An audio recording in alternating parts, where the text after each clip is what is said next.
Bab 1286. Kultivator pedang tidak sanggup menangkis satu jurus.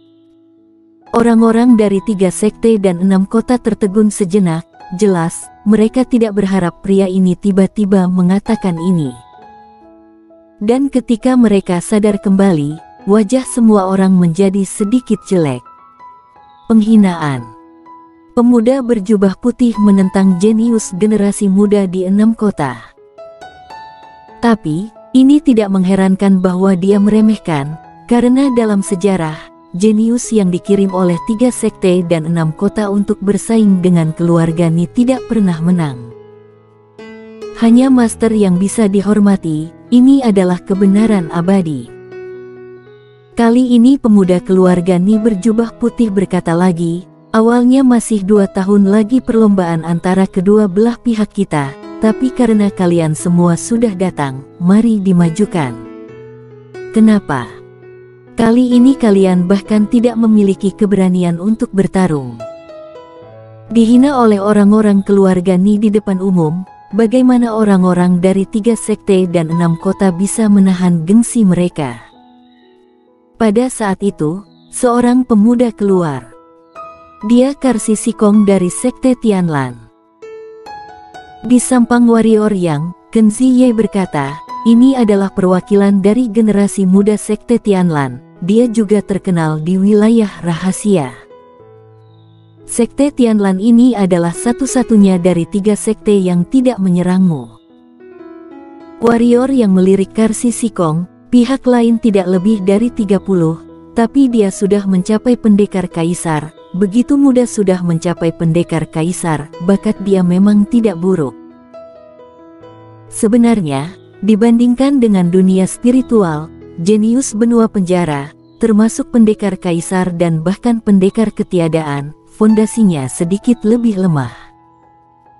Alasannya, tentu saja karena di sini tidak ada hukuman langit. Di dunia spiritual, siapapun yang ingin naik alam harus melalui hukuman langit, dan benua penjara jenius ini dapat dengan mudah naik alam selama dia memiliki sumber daya pelatihan dan bakat. Pasti ada perbedaan antara mereka yang telah mengalami hukuman langit dan mereka yang tidak mengalami hukuman langit. Jadi, meski warrior yang tidak suka dengan mata jalan surga, dia harus mengakui bahwa mata jalan surga masih perlu ada. Di lapangan, ketika Karsi Sikong maju, lelaki tua di belakang Karsi Sikong sepertinya ingin mengatakan sesuatu, tetapi dia hanya membuka mulutnya, dan pada akhirnya dia tidak mengatakan apa-apa. Dia tentu saja tidak ingin Karsi Sikong keluar terlebih dahulu, karena saat ini hadir orang-orang dari 3 sekte dan 6 kota. Jika dia kalah, dia tidak takut dipermalukan. Dia hanya takut Karsi Sikong tidak bisa menanggung pukulan. Ada banyak jenius di dunia karena mereka tidak tahan pukulan, dan karena ini, mereka jatuh ke dalam kemerosotan, dan sejak itu mereka menghilang di kerumunan. Alasan mengapa dia tidak membuka mulutnya adalah karena dia tahu bahwa jika Karsi Sikong mundur saat ini, tidak hanya Karsi Sikong, tetapi seluruh sekte Tianlan akan menjadi bahan tertawaan. Mata pemuda berjubah putih jatuh pada Karsi Sikong dan berkata, hanya mengandalkan kamu. Karsi Sikong mengulurkan tangannya, dan naga air energi kecil muncul di lengannya. Setelah naga air energi muncul, kekuatan naga muncul di lapangan.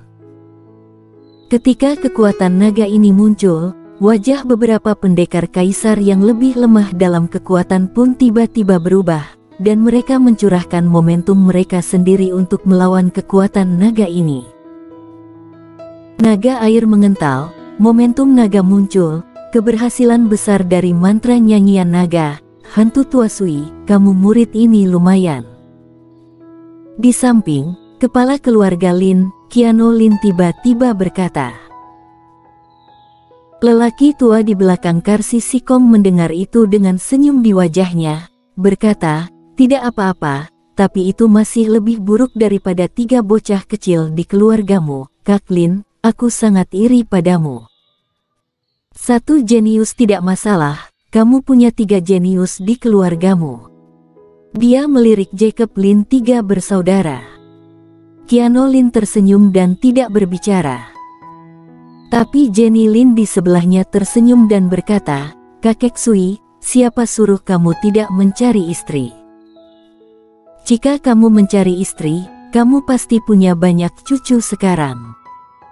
Hantu tua Sui tertegun sejenak, lalu menggelengkan kepalanya dan tersenyum, "Kamu gadis nakal." Mengatakan itu, matanya tertuju pada Karsi Sikong di lapangan jauh, dengan sedikit kekhawatiran di matanya. Kekuatan Karsi Sikong cukup bagus, tapi bagaimana kekuatan jenius keluarga Ni ini bisa lemah? Ketahuilah bahwa dalam sejarah, para jenius yang dikirim oleh 3 sekte dan 6 kota untuk bersaing dengan keluarga Ni tidak pernah menang. Pemuda berjubah putih melirik naga air energi di tangan Karsi Sikong dan berkata, "Kelihatannya sangat bagus, ayo, coba, biarkan aku melihat apakah jenius 3 sekte dan 6 kota kalian telah meningkat sedikit selama bertahun-tahun ini." Di kejauhan, tatapan kejam melintas di mata Karsi Sikong, kaki kanannya menghantam kehampaan, dan seluruh tubuhnya naik ke langit seperti naga air. Di ujung langit, sepotong air laut muncul dari udara. Pada saat yang sama, naga air energi di lengan kanan Karsi Sikong dengan cepat tumbuh lebih besar, dan dalam sekejap berubah menjadi naga raksasa yang panjangnya hampir 1000 kaki.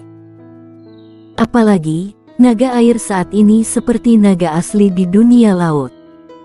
Aum. Di ujung langit, sang naga mengaum dengan murka, dan kekuatan sang naga terus mengalir dari tubuhnya. Seluruh ujung langit tiba-tiba diguncang oleh deburan ombak sang naga yang dahsyat. Naga murka keluar laut. Di ujung langit, Karsi Sikong berteriak dengan marah, dan saat suaranya terdengar, seluruh tubuhnya dan naga itu tiba-tiba menyatu menjadi satu. Di mata semua, dia menukik turun dari ujung langit, sasarannya tepatnya pemuda berjubah putih di bawah itu. Sebuah cibiran muncul di sudut mulut pemuda berjubah putih. Momentumnya tidak buruk, tapi sayang, menarik namun tidak mantap. Suaranya terdengar, pemuda berjubah putih menghentakkan kaki kanannya ke kehampaan, dan seluruh tubuh naik ke angkasa. Di udara, pemuda berjubah putih tiba-tiba membalikkan badannya, kaki kanannya ditekuk sedikit. Tekukan ini membuat ruang yang dia lewati tiba-tiba bergejolak hebat, seolah-olah diserang oleh kekuatan yang menakutkan. Melihat adegan ini, wajah orang-orang di 3 sekte dan 6 kota tiba-tiba menjadi serius. Rusak. Di ujung langit, terdengar suara pemuda berjubah putih. Saat suara pemuda berjubah putih terdengar, kaki kanannya terbanting ke arah naga air, dan hembusan angin muncul dari udara di sekitar kakinya, dan seketika dalam waktu singkat, hembusan angin membentuk pusaran angin, dan di mata semua orang, pusaran angin ini bertabrakan dengan naga air Karsi Sikong. Bang!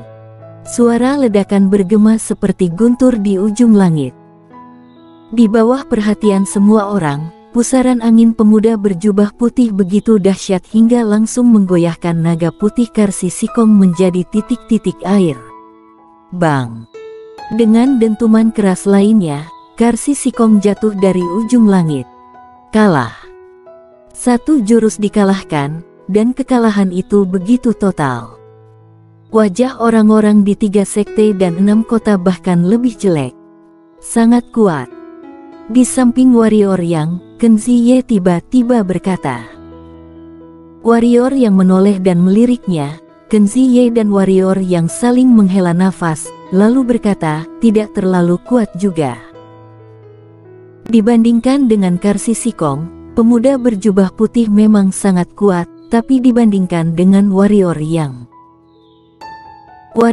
menggelengkan kepalanya, duduk bersila di udara, lalu mengeluarkan batu kecubung dan menelannya, dan mulai berlatih. Baginya, tidak ada waktu yang bisa disia-siakan.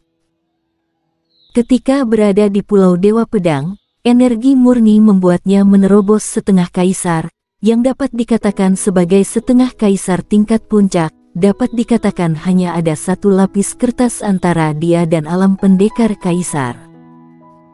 Yang harus dia lakukan sekarang adalah mencoba menembus lapisan kertas ini. Melihat warrior yang berlatih, Valet tidak ambil pusing.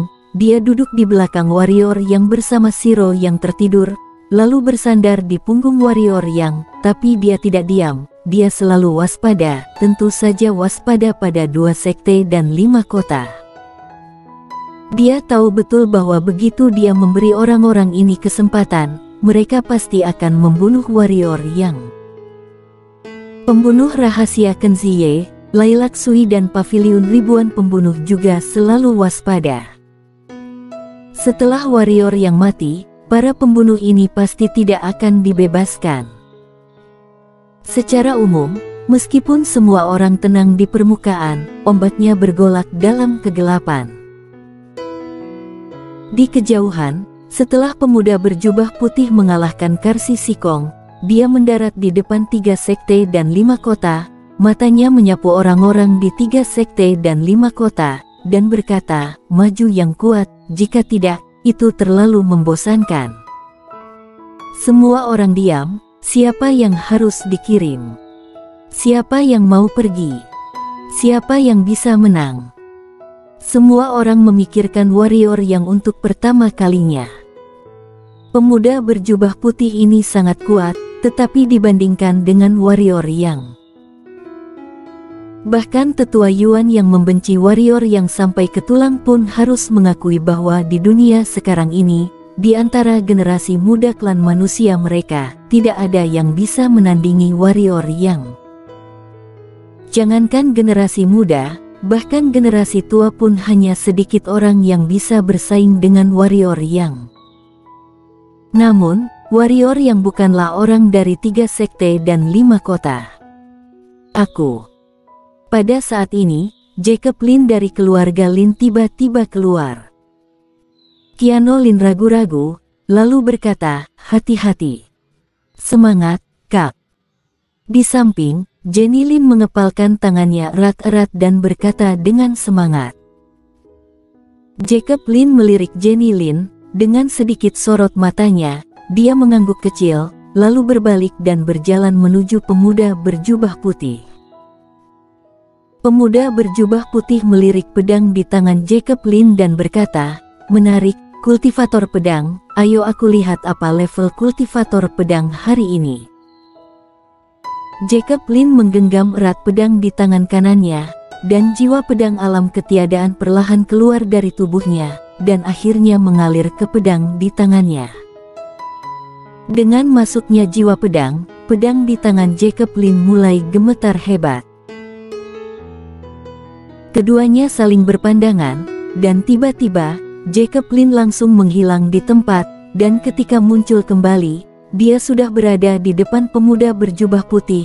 Pedang itu terhunus, dan dalam sekejap, 10 energi pedang tiba-tiba mengebor dari ruang sekitar pemuda berjubah putih. Kemudian dia menusuk setiap titik pemuda berjubah putih. Angin bergerak.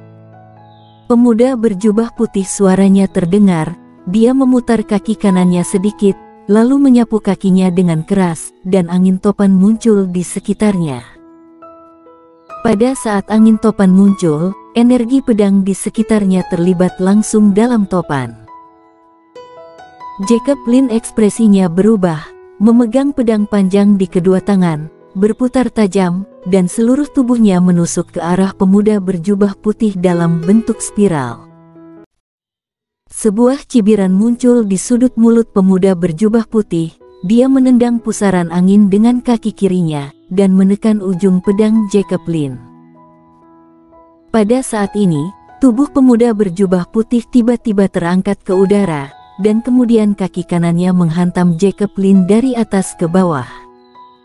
Bang! Langkah ini langsung menyebabkan ruang di sekitar Jacob Lin meledak.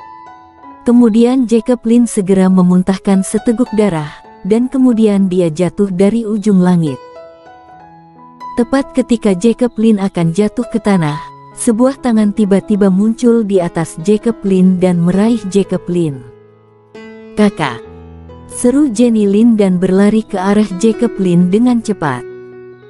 Jacob Lin hendak berbicara, tetapi dadanya tersumbat, dan seteguk darah keluar dari mulutnya lagi.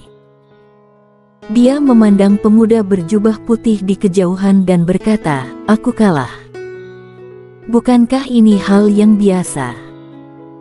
Pemuda berjubah putih melirik Jacob Lin dengan ringan, dan berkata, "Aku pikir akan sedikit mengejutkan, tetapi aku masih kecewa. Kultivator pedang hari ini masih lemah dan rentan seperti sebelumnya." Sedih.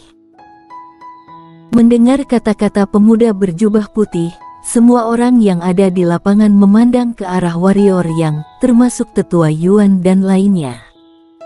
Bersambung.